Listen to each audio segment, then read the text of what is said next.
1972 থেকে 80 সাল পর্যন্ত পাচার হয়ে গেছে টঙ্গীর দত্তপাড়ার শত শত শিশু। যুদ্ধোত্তর বাংলাদেশের প্রেক্ষাপটে প্রণীত 1972 সালের দত্তক আইনের ফাঁক গলে এসব হতভাগ্য শিশু পাচার করা হয়। এমনই এক হতভাগ্য শিশু রিনাকে হল্যান্ডের নিঃসন্তান দম্পতির কাছে বেচে দেয় টেরিডেস হোমস কর্মকর্তারা। বহু খোঁজ খবরের পর অবশেষে 2006 সালের 22 আগস্ট কাকতালীয়ভাবে হারানো বাবা মাকে খুঁজে পান রিনা। এ নিয়ে দেখুন রকিবুল ইসলাম মুকুলের অনুসন্ধানী প্রতিবেদনের চতুর্থ পর্ব। 1980 সালে রিনার বয়স ছিল মাত্র 1 বছর। 1972 সালে প্রণীত দত্তক আইনের ফাঁক গলে শিশু রিনাকে বাবা মার অজান্তেই নিঃসন্তান এক ডাচ দম্পতির কাছে বেচে দেয় টেরিডেস হোমস কর্মকর্তারা। বরাত ভালো হওয়ায় সুদূর হল্যান্ডে দীর্ঘ 26 বছর পরিচয়হীন দত্তক জীবন পার করেন রিনা। শেকড়ের টানে আত্মপরিচয়ের সন্ধানে 2006 সালে 1000 মাইল দূর থেকে রিনা ছুটে আসেন মাতৃভূমি বাংলাদেশে।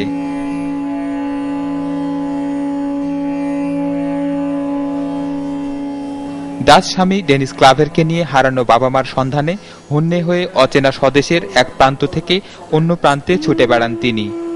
অবশেষে 2006 সালের 22 আগস্ট কাকতালীয়ভাবে হারানো বাবা মাকে খুঁজে পান রিনা। বাবা মার সঙ্গে হারানো সন্তানের এই মহামিলনে মধ্যস্থতা করেন মানবাধিকার সংস্থা হটলাইনের সমন্বয়ক রোজলিন কস্তা। যে দৃশ্যটা আমি দেখলাম, আমি এখানে ছবিতে তুলে রেখেছি, মানে দেখার মতো দৃশ্য ছিল। যে বাবা জড়িয়ে ধরে কান্না শুরু করলো, কিন্তু মেয়েটা যেন মানে স্থবির হয়ে দাঁড়াই রইল, মানে সে কি করবে বুঝে উঠতে পারছে না। কিন্তু আমি এটা ফিল করেছি, ওকে আমি পরবর্তীতে জিজ্ঞেস, তুমি কিরকম ফিল করছো? বলছে আমার মনে হয়েছে আমার রক্ত আমি পেয়েছি। তথ্যানুসন্ধানে জানা গেছে টেরিডেস হোমস থেকে দত্তক নিলেও রিনার রিক্সা চালক বাবা মতিউরের প্রকৃত নাম পেশা ছাড়াও কিছু তথ্য জানতেন হল্যান্ডে রিনার সহৃদয় বাবা মিস্টার ভেন্ডার। তিনি আরো জানতেন রিনার প্রকৃত বাবা মতিউর ফরিদপুর নামে একটি জেলার বাসিন্দা এবং টঙ্গী শহরে রিক্সা চালান।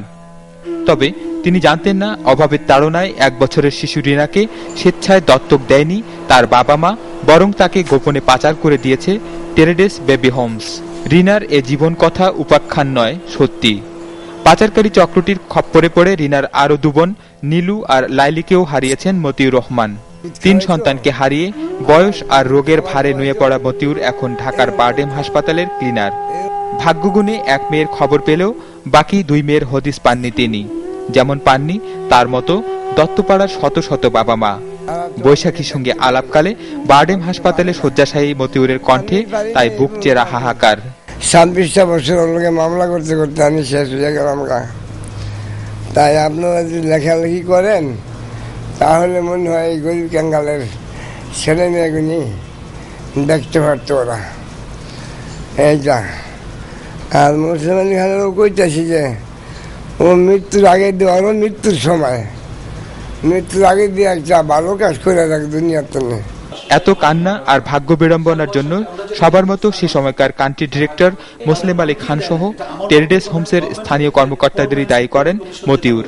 তবে অভিযুক্ত মুসলিম আলী খান এ অভিযোগ অস্বীকার করে বলেছেন মতিউরের আসলে কোনো সন্তানই হারানো যায়নি। তার দাবি বাবা মা আছে এমন কোনো শিশুকেই দত্তক দেয়া হয়নি। রিনা যার কথা বলছেন যে সে আসছে, সেটাও একটা মিথ্যা এবং ভিত্তিহীন। আপনাকে যদি পুরো আর কি এখানে এয়ারের সামনে বসে অত অল্প সময় আর কি আপনাকে যদি কাগজপত্র দেখা যায়, রিনাকে এসে ক্লেম করলো, রিনার বাবা মতিউর রহমান যে বারডেমে চাকরি করে, সে ক্লেম করলো রিনা তার বাচ্চা, এবং সেটা নিয়ে ছবিও হল, পত্রপত্রিকায় আসলো। আজকে তোমার বয়স কত, ওই সময় তোমার বাচ্চার বয়স কত ছিল এবং তোমার বয়স কত ছিল। দেখা গেছে যে তাদের অনেকেই সেখানে হয়েছে তাদের বয়স 12 বছর বা 13 বছর ছিল না, যেসব মহিলারা। রকিবুল ইসলাম মুকুল, বৈশাখী, ঢাকা।